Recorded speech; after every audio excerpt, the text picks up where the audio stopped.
अगर आप उन चीजों को खरीदते हैं जिनकी आपको जरूरत नहीं, तो जल्दी आपको वो चीजें भी बेचनी पड़ जाएंगी जिनकी आपको बहुत जरूरत थी।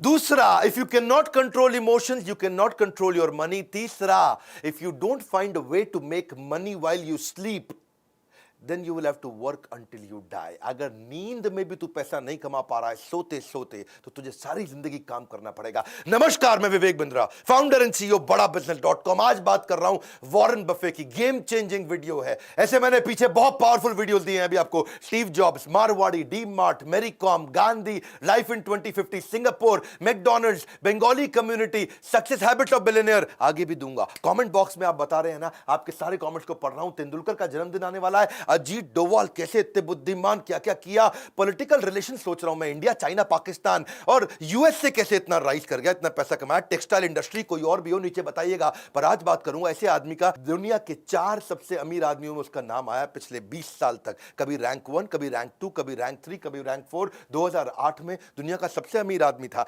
आज भी तीसरे या चौथे रैंक पे है, लेकिन पिछले 50 साल से उसी मकान में रह रहा है। लोग उससे मिलना चाहते हैं, मिलता नहीं किसी से। एक बार बोली लगाई गई, मैं मिलूंगा वॉरेन बफे से, लंच करना चाहते हैं, लंच करना चाहते हैं। बोली लगाई तो उनके लंच के लिए 35 करोड़ रुपए उनको दिए गए कि मैं आपके साथ 1 घंटा लंच करना चाहता हूं। वॉरेन बफे ने 35 करोड़ खुशी खुशी लिए, ले आ भैया 35 करोड़, और दान में दे दिए। उन्होंने सोचा कि ये बड़ा अच्छा तरीका है, मेरे साथ लंच करने आ रहा है, 35 करोड़ मैं दान दे दूंगा। Living legend of investing, financial adviser है भैया। किनके? दुनिया के बड़े बड़े प्रेसिडेंट्स और दुनिया के बड़े बड़े बिजनेस टाइकून्स के financial adviser. His words are not words, they are world to the world. Hindi में बोलूं क्या, उनके शब्द शब्द नहीं है, वो दुनिया के लिए पूरी दुनिया है। यानी कि वो कुछ भी बोल देते हैं भैया, गेम चेंज हो जाता है। 1970s की बात कर रहा हूं, 50 साल पहले भी वो जिस स्टॉक को खरीद लेते थे ना, उस स्टॉक का भाव अगले दिन 10% बढ़ जाता था। बात समझो, एक उसका नेब्रास्का वो स्टेट है सेंट्रल यूएस के अंदर, वहां पे उसका एक दोस्त हुआ करता था, वो बाद में माइक्रोसॉफ्ट ज्वाइन कर गया। कहानी बता रहा हूं, गेम चेंजिंग। माइक्रोसॉफ्ट ज्वाइन कर गया, माइक्रोसॉफ्ट में सीनियर लीडरशिप में था। नेब्रास्का के उस दोस्त ने एक बारी उससे पूछा, भैया वॉरेन बफे एक बात बता, तू माइक्रोसॉफ्ट में इन्वेस्ट नहीं करता, उसका स्टॉक नहीं खरीदता, तुझे क्या लगता है माइक्रोसॉफ्ट में कोई कमी रह गई है जो तू उसका स्टॉक नहीं खरीद रहा? उसने ईमेल लिखा वॉरेन बफे को। वो जिंदगी का पहला ईमेल वॉरेन बफे ने उसको रिप्लाई किया। नेब्रास्का का उसका दोस्त था, तो उसने रिप्लाई करते वक्त बताया, मैं माइक्रोसॉफ्ट इसलिए नहीं लेता, इसलिए नहीं लेता, इसलिए नहीं लेता, बहुत सारे कारण लिख दिए। और साथ में उसने उसको नेब्रास्का की फुटबॉल टीम जो बड़ी बेकार थी उसके साथ भी कंपेयर कर दिया। अब वो मेल तो कर दिया, एक मेल किया था, लेकिन थोड़े दिन के बाद जो वहां की सरकार थी, यूएस गवर्नमेंट, उसने उस मेल को ट्रैक करके निकाल लिया। उन्होंने उस मेल को, प्राइवेट मेल को पढ़ा, और वो उनको लगा कि ओहो, इससे तो हमें माइक्रोसॉफ्ट के बारे में बहुत कुछ समझ में आ रहा है, वॉरेन बफे ने ये बात बोली है। वो मेल जाकर के बाद में वॉल स्ट्रीट जर्नल के अखबार में छप गई। इसको बहुत बुरा लगा, मेरी प्राइवेट ईमेल पहली बार लिखी थी और सरकार ने निकाल करके अखबार में छपवा दिया।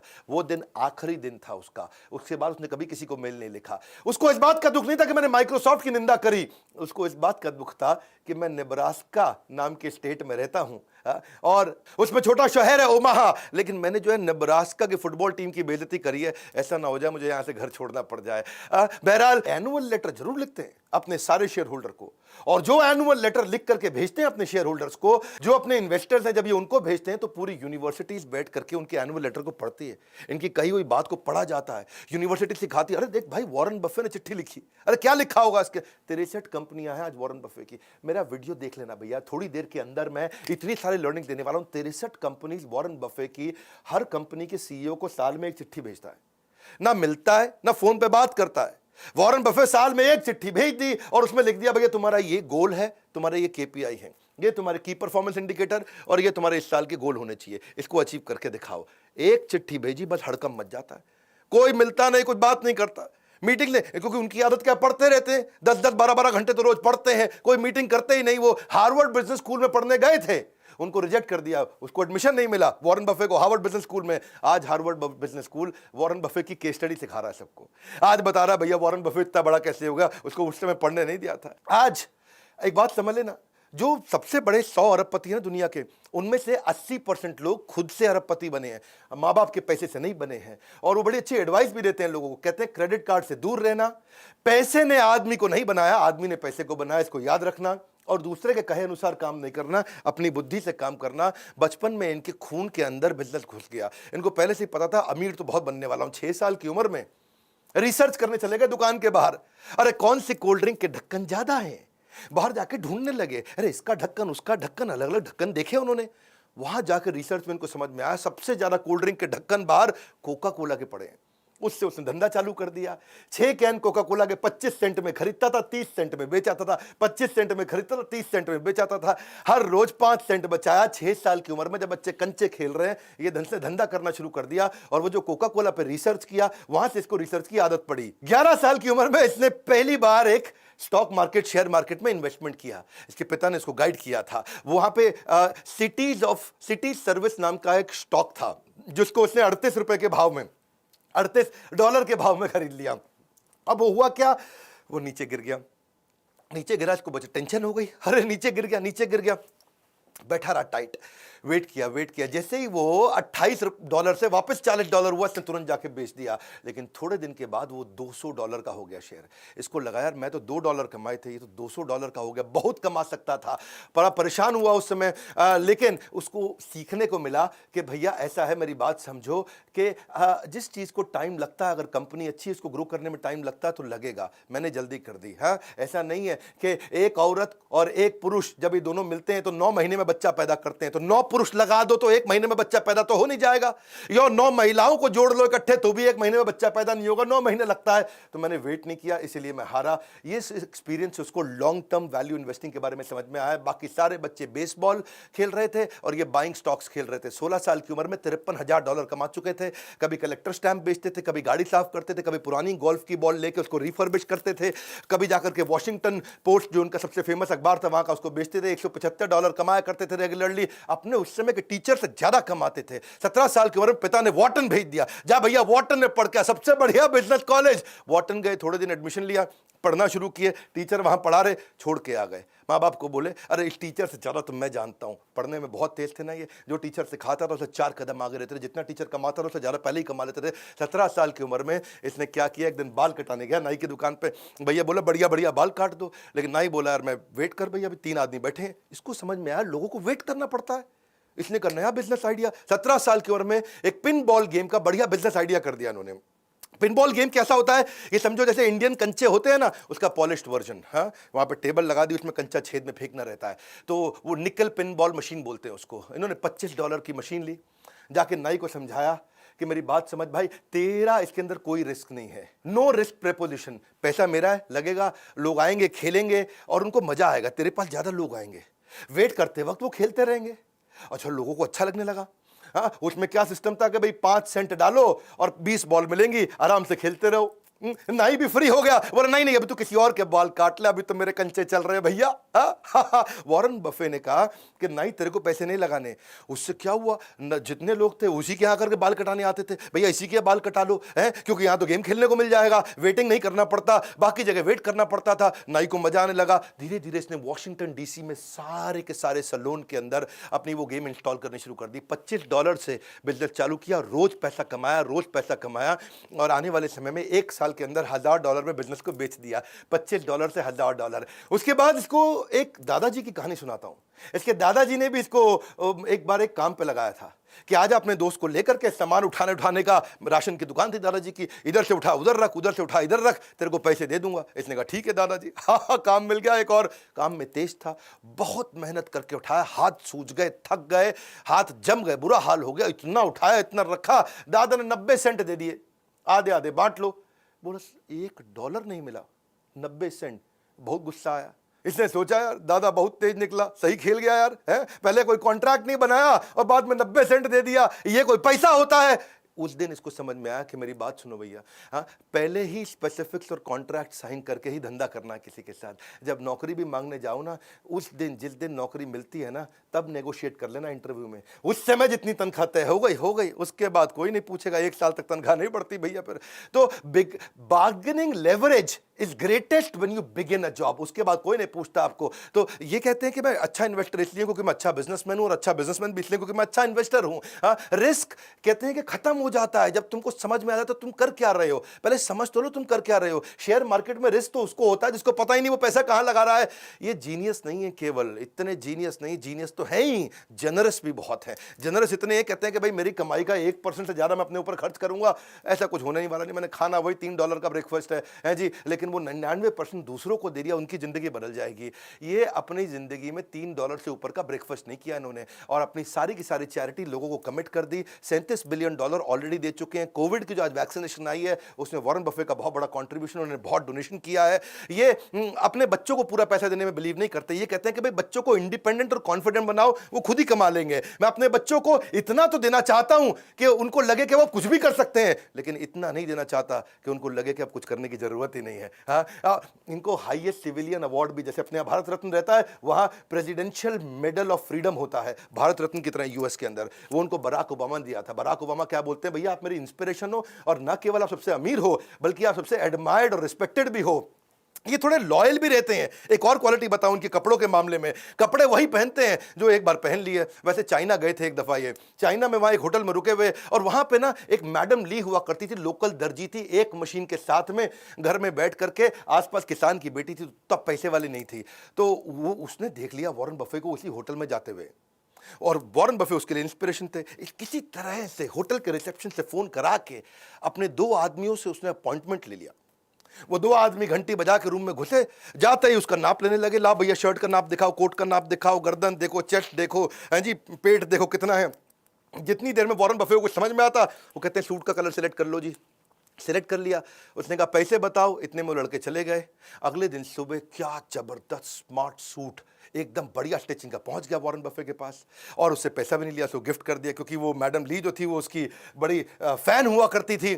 तो इसने कहा कि भाई सूट बड़ा अच्छा है, ऐसा करो मेरे को 2 सूट और बना दो। मैडम ली ने 20 सूट उसको 3 दिन के बाद फिर से भेज दिए, और 20 के 20 सूट का 1 रुपया नहीं लिया।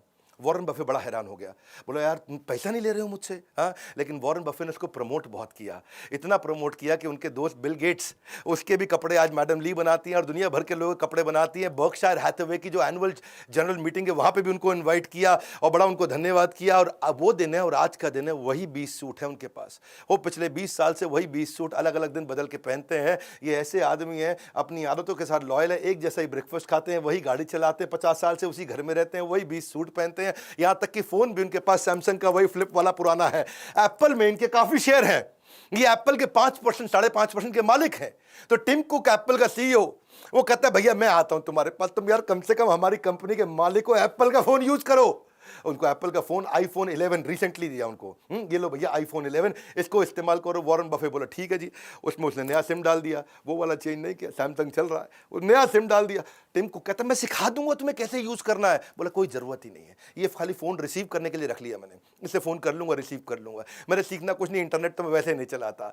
उसी तरीके से चलते हैं। लॉयल्टी कहते हैं कि एक्सपेंसिव गिफ्ट है, मैं जिसके साथ लॉयल हो जाता हूं उसका हो जाता हूं। Do not expect it from cheap people. 91 के हो जाएंगे अभी अगस्त में, लेकिन एनर्जी ऐसी है उनके अंदर, है जी, बच्चों की तरह बातचीत करते, इतना एक्साइटेड रहते हैं हर समय। और किसी ने उनसे पूछा भैया आप इतने एनर्जेटिक कैसे रहते हो, बर्गर भी खाते हो, आइसक्रीम भी खाते हो, 91 की उम्र में, 91 रनिंग चल रहा है। बिल गेट्स तो कहते हैं इनके पास 30 साल की उम्र के लड़के की शार्पनेस है, 10 साल के लड़के की उम्र की मुस्कुराहट, ऐसा मिस्चीवियस स्माइल है, और 6 साल के बच्चे की खाने पीने की आदतें हैं। हाँ, ये क्या कहते हैं, 6 साल के बच्चे का डेथ रेट सबसे कम है, तो उसी की तरह खाओ, मजे मारो, कोई दिक्कत नहीं, मेंटली एकदम फिट, और रोज आधा घंटा वर्कआउट पक्का करना है इनको। बिल गेट्स के साथ बड़ी दोस्ती हो गई इनकी। वो उसकी तो बड़ी जबरदस्त कहानी है। बिल गेट्स की जो माँ थी ना, मैरी गेट्स ने अपने घर पे एक इवेंट रखा था, उस घर में किसी को बुलाया, तो उसने फोन पे बोल दिया मेरा दोस्त है वॉरेन बफे, उसको लेके आ रहा हूं। मैरी ने बोला ठीक है ले आओ, कोई बात नहीं। अच्छा, दोस्त लगा हुआ था वॉरेन बफे को समझाने में, तुझे बिल गेट्स से मिलवाऊंगा। वो बोला यार बिल गेट्स आईटी का आदमी, इससे कौन बात करेगा। अच्छा, मां लगी हुई इधर, तुझे वॉरेन बफे से मिलवाऊंगी। वो कह रहा यार ये तो खाली पी रेशियो डिस्कस करेगा, फाइनेंशियल स्टेटमेंट डिस्कस करेगा, मैं आईटी का हूं, हमारी बनेगी नहीं, ये दोनों एकदम अलग आदमी है। अच्छा, वो दोनों लगे हुए, नहीं मिलवाते हैं। हुआ ये कि जब ये मिले तो पहला ऐसा क्वेश्चन किया उनको वॉरेन बफे ने, बोला भाई बिल एक बात बता, तेरे को नई आईटी कंपनी बना के दूं अगर, और तेरी माइक्रोसॉफ्ट खत्म, तो नई कंपनी कैसे स्टार्ट करेगा। तुझे अगर मैं किसी देश में कंपनी बनाने को दूं तो तू कैसे बनाएगा, इस कंपनी के बारे में तेरा क्या विचार। वहां उन्होंने पूछा भाई तुम्हारी फेवरेट किताब, फेवरेट अखबार, फेवरेट ऑथर, फेवरेट आर्टिकल्स कौन से हैं। इतना मजा आया, आधे घंटे की मीटिंग थी, 10 घंटे चलती रही। एक दूसरे के साथ उन्होंने खूब बात करी, अलग अलग क्वेश्चंस किए, खूब डिस्कशंस हुए। उसके बाद तो फिर ये ताश के दोस्त भी हो गए, शॉपिंग के दोस्त भी हो गए, रेस्टोरेंट में खाना खाने के दोस्त भी हो गए। इनफैक्ट बिल गेट्स के मोबाइल में केवल 2 ही स्पीड डायल के नंबर, एक मेलिंडा गेट उसकी वाइफ का और एक वॉरेन बफे का। ऐसा एक दिन नहीं किया आज तक जब तक इन दोनों ने बात नहीं करी। ये भी बड़ा इंपॉर्टेंट है, किसके साथ उठते बैठते हो। ये कहते हैं कि वॉरेन बफे ने मुझको 2 चीजों में बड़ी हेल्प करी। पहली चीज क्या है कि लाइफ टाइम लर्निंग, और दूसरी है लाइफ टाइम लाफिंग। बोला इससे ज्यादा मैं दुनिया में कभी नहीं कर सकता था। कहते हैं कि pickup your associate whose behavior is better than you, and then that will give you a drift in your direction of life. Tell me who your heroes are. तेरा हीरो कौन है? दोस्त तुझसे भी पूछ रहा हूं, तेरा हीरो कौन है? And I'll tell you who you will turn out to become. तू बनेगा किसके जैसा, आज ही पता चल जाएगा। वॉरेन बफे के ना गुरु भी थे जिनसे ये बड़ा सीखा करते थे, बेंजामिन ग्राहम। बेंजामिन ग्राहम जो थे कोलंबिया के प्रोफेसर थे। ये इन्होंने वॉर्टन छोड़ के कोलंबिया ज्वाइन किया क्योंकि बेंजामिन ग्राहम की इन्वेस्टमेंट को लेकर बड़ी मास्टरी थी। बेंजामिन ग्राहम एक बड़े स्ट्रिक्ट टीचर भी हुआ करते थे जो इन्वेस्टमेंट के बारे में, शेयर मार्केट के बारे में सिखाते थे। और बफे केवल एकमात्र ऐसे स्टूडेंट थे जिसको A+ रेटिंग। बेंजामिन ग्राहम की सारी क्लास को बहुत ध्यान से अटेंड करते थे। ऐसे एकलव्य शिष्य दूर से सीखते थे। बाद में बेंजामिन ग्राहम के घर गए, उनको बोले मैं आपके लिए नौकरी करना चाहता हूं। तो बेंजामिन ग्राहम ने बोला नहीं नहीं, तुमको नहीं रखूंगा, तुम बहुत जीनियस हो, तुमको नहीं रख। मैं ऐसे लड़कों को रखता हूं, ज्यूइश लड़कों को रखता हूं जिनको कोई नौकरी नहीं देता, ताकि मेरे साथ टिक के काम कर सके। बोला मैं टिक के काम करूंगा, नहीं ना, बाहर बाहर, तेरे को नहीं रखूंगा। ठीक है फ्री में रख लो, फ्री में नौकरी करो ना, बोल दिया ना बाहर, तेरे को तो बिल्कुल नहीं रखूंगा। बेंजामिन ग्राहम इनके गुरु, उन्होंने इनको रखा नहीं। बड़ा परेशान हुए। वॉरेन बफे पीछे पड़े रहे। कुछ समय के बाद एक ऐसा समय आया कि बेंजामिन ग्राहम मान गए, बोले चल ठीक है आ जा। और ये वहां से फिर न्यूयॉर्क शिफ्ट हुए। वहां आए, न्यूयॉर्क में आकर के बेंजामिन ग्राहम के साथ में काम करने लगे। सारे स्टैंडर्ड एंड पुअर्स की रिपोर्ट पढ़ना, S&P की रिपोर्ट पढ़ना, इन्वेस्टमेंट अपॉर्चुनिटी ढूंढना, P&L को समझना, कैश फ्लो स्टेटमेंट को समझना।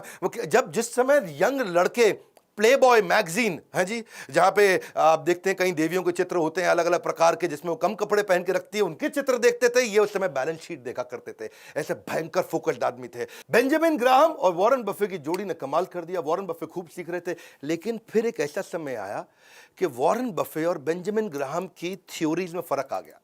बड़ा फर्क था। बेंजामिन ग्राहम क्या कहते हैं कि भाई ये खाली बैलेंस शीट और इनकम स्टेटमेंट देखो, कंपनी का कैश फ्लो स्टेटमेंट देखो, बहुत है, इससे समझ में आ जाए कंपनी चल रही है कि नहीं चल रही, चलेगी कि नहीं चलेगी। ये बोले नहीं नहीं, वो क्वांटिटेटिव है, वो नंबर है, मेरे को मैन पावर भी देखनी है, मुझे लीडरशिप भी देखनी है। वॉरेन बफे मानते थे केवल हमारे को परफॉर्मिंग बिजनेस नहीं देखना है, हमें क्वालिटी बिजनेस देखना है जो आगे तक चलेगा। आज चल रहा है मतलब ये नहीं कि आगे चलेगा। बात समझना, शेयर मार्केट के पावरफुल प्रिंसिपल देने वाला भैया वॉरेन बफे का वीडियो है।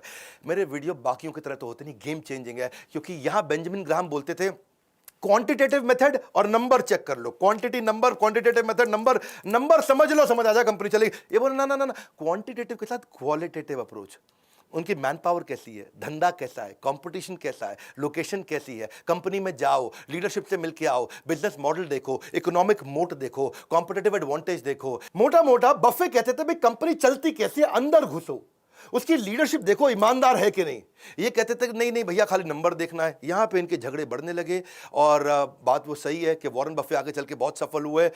जब इनकी बनी नहीं अपने गुरु से तो छोड़ करके ओमाहा वापस आ गए। ओमाहा में आके इन्होंने मकान लिया, फिर वही आज 50 साल पुराना मकान, आज तक वहीं रहते हैं। और यही इन्वेस्टमेंट के इनके सीक्रेट है। सीखना चाहते हो अगला वीडियो में बताऊं, अभी बताऊं, अभी बता दूं तो इनके इन्वेस्टमेंट सीक्रेट पकड़ो फटाफट। इनकी वैल्यू इन्वेस्टिंग फिलॉसफीज क्या है। इनका कहना है कि फेयर कंपनी को बढ़िया सस्ते प्राइस पे लेने से अच्छा है कि किसी बढ़िया कंपनी को फेयर प्राइस पे लो। इनका मानना है भाई कंपनी में दम होना चाहिए ताकि उसके साथ चिपके रह सको, लंबा चलनी चाहिए कंपनी। तो उसकी रिसर्च करना सीख गए, उस पर इन्होंने काम किया। उसके फाइनेंशियल स्टेटमेंट तो पढ़ो, लेकिन उनकी कॉन्फ्रेंस कॉल्स को भी जाकर के सुनो, उनकी मैनेजमेंट को देखो, और फिर बाद में प्राइस आएगा। इनका कहना क्या है कि पहले ये देखो कि लॉन्ग टर्म इकोनॉमिक मोट है कि नहीं है, लॉन्ग टर्म इकोनॉमिक कैरेक्टरिस्टिक्स कैसी हैं इसकी। इकोनॉमिक मोट का मतलब जानते हो ना, एक वीडियो में बताया मैंने, क्विकली समझाता हूं। जैसे पुराने समय में राजा महाराजाओं के महल होते थे, उस महल के आसपास बड़ी खाई खोद देते थे ताकि कोई दूसरा आदमी आए और अटैक करने लगे तो खाई में गिर जाए। हाँ, ऐसे ही बड़ी बड़ी कंपनीज कुछ ना कुछ ऐसी चीज अपने पास एडवांटेज, कॉम्पिटिटिव एडवांटेज रखती हैं कि दूसरा कॉपी करने लगे तो खाई में गिर जाए, तो कोई दूसरी कंपनी मेरे को कॉपी ना कर पाए। तो ये कंपनी में ढूंढते थे कि ऐसी कोई चीज हो जो लंबे समय तक केवल इसके पास रहने वाली हो, तो उसमें इन्वेस्ट कर देंगे तो लंबे समय तक चलेंगे। तो ये, और बाद में जाके प्राइस देखते थे, कहते प्राइस पहले नहीं देखूंगा, पहले देखो कंपनी में दम है, फिर प्राइस कोशिश करेंगे कि सस्ते से सस्ता मिल जाए। कंपनी की परफॉर्मेंस को चेक करने के लिए उसका रिटर्न ऑन इक्विटी पिछले 5-10 साल का जाके देखेंगे, हिस्टोरिकल परफॉर्मेंस देखेंगे कि भाई कंसिस्टेंटली कॉम्पिटिटर के मुकाबले ये कैसा परफॉर्म कर रही है।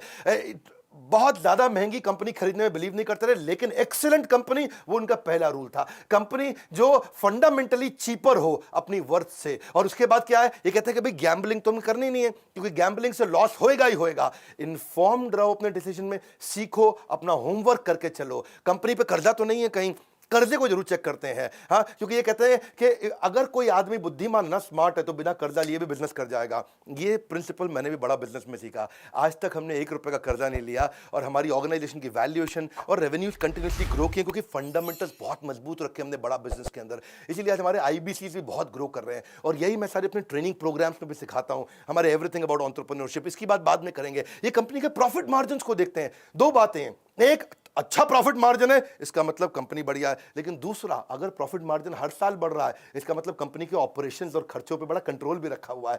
ये कहते हैं कि लॉन्ग टर्म अपॉर्चुनिटी वाली ऐसी कंपनी ले लो जिसके साथ टिके रहो, 20% कम से कम ग्रोथ देनी चाहिए स्टेबल तरीके से। फाइनेंशियल स्टेटमेंट उसकी देखो, एनालाइज करो, उसके सारे के सारे करंट और पास्ट परफॉर्मेंस को पहले पूरा झांक लो। If you don't feel comfortable in making the rough estimate कि कितना कमा के देगी, तो उसको खरीदना भी मत। इनकी आदत भी ऐसी है कि डीप डाइव करेंगे उसकी वैल्यूएशन में, तभी तो रोज 10 से 12 घंटे पढ़ते हैं, 500-500 पेज रोज पढ़ते हैं। वॉरेन बफे तो मैंने सक्सेस हैबिट्स ऑफ बिलियनियर की वीडियो में बताया था, वॉरेन बफे से ज्यादा लर्निंग किसी ने नहीं किया। पूरी दुनिया इनको अपना गुरु मानती है इस मामले में कि ये सीख के आगे बढ़े, क्योंकि और कोई तरीका नहीं था। ये कहते हैं कि अगर बिजनेस अच्छा रहेगा ना, तो स्टॉक अपने आप चलेगा, उसका प्राइस अपने आप बढ़ता चला जाएगा।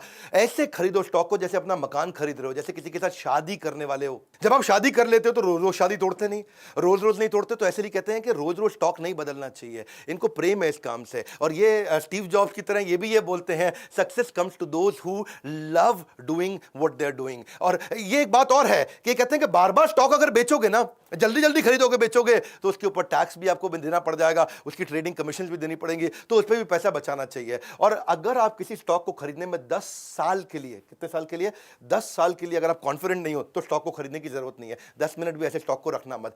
Calling someone who does this trading every day, जो रोज रोज करता हो और कहता हो कि हाँ जी मैं तो ट्रेडर हूं, बढ़िया इन्वेस्टर हूं, तो कहता है ऐसे ही जैसे हर बार नई लड़की के साथ रात को सोएगा और अपने आप को कहता है कि मैं बड़ा रोमांटिक हूं। ये तो रोमांटिक नहीं है, तो सेक्स एडिक्ट है। हाँ, ऐसे ही जो रोज रोज शेयर मार्केट में खरीदता बेचता है, हाँ, वो क्या है, वो इन्वेस्टर नहीं है, वो एक नॉर्मल रूटीन ट्रेडर है। Never invest in a business that you can not understand. एक बार समझ लो बिजनेस को, इसके कई प्रिंसिपल्स हैं, वो आपको भी सीखने चाहिए। हाँ, तभी आप एक बढ़िया पावरफुल इन्वेस्टर बन सकते हो, ये सीखना जरूरी है। Investment in a number of mediocre business नहीं चाहिए है, क्योंकि वो फिर आपकी क्वालिटी इन्वेस्टमेंट्स की को डाइल्यूट कर देगा, क्योंकि पैसा तो आपके पास लिमिटेड है। ये कहते हैं मैं हजारों कंपनीज को पहले एनालाइज कर लेता हूं और उसके बाद फिर जाकर के बढ़िया से चूज करके इन्वेस्ट करता हूं। क्यों? इनका रूल क्या है? Rule number 1, never lose money, और rule number 2, never forget the rule number 1। ये बड़ी इंपॉर्टेंट चीजें हैं। हाँ, ये इनकी खास बात क्या है, आप समझ लीजिए कि 500 पेज पढ़ने का जो इनका सिस्टम है रोज का, the more you learn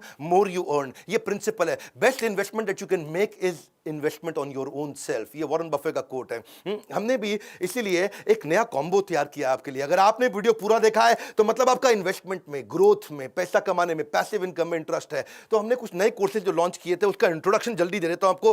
goal based financial planning, stock market, personal finance, mutual fund, finance for non finance, debt management, working capital, passive income, angel investing और रिस्क मैनेजमेंट, यानी कि 7 प्रकार के फाइनेंशियल रिस्क होते हैं। इसका कॉम्बो हमने सारे कोर्सेज अवेलेबल कर दिए। आज 40 से ज्यादा ज़्यादा कोर्सेज लॉन्च कर चुके हैं, हर महीने 10 नए कोर्स लॉन्च कर रहे हैं। अगर आप IBC हैं, ये सारे कोर्सेज फ्री हैं। अगर आप लाइफ टाइम मेंबर हैं, ये सारे कोर्सेज फ्री हैं। अगर आप ये नहीं हैं तो ये बोर्ड लाइन नंबर है, आप फोन करके पता करिए आपके बिजनेस में। अगर आप रिटेलर हैं तो कौन से नए कोर्स आपको काम आएंगे, अगर आप मैन्युफैक्चरर हैं कौन से काम आएंगे, स्टार्टअप है तो कौन से, हर एक एरिया के लिए, हर इंडस्ट्री के लिए देश के सारे बिलियनियर्स और इंडस्ट्री एक्सपर्ट्स के साथ मिलकर के आपके लर्निंग प्रोग्राम बना दिए और इतना कॉस्ट इफेक्टिव कर दिया कि game changer. Board line number, इस नंबर को सेव कर लो, कभी भी काम आएगा। आपका लाइफ लाइन है, केवल बोर्ड लाइन नहीं है। तो लाइक करके उत्साह बढ़ाइए ना यार। फ्री में इतने पावरफुल वीडियोस देते हैं, एक के बाद एक देते जा रहे हैं, मेरा समय जाता है इसके अंदर। फ्री में कंटेंट दे रहा हूं कंटिन्यूअसली। कमेंट बॉक्स में बताइए अगला वीडियो कौन सा देखेंगे।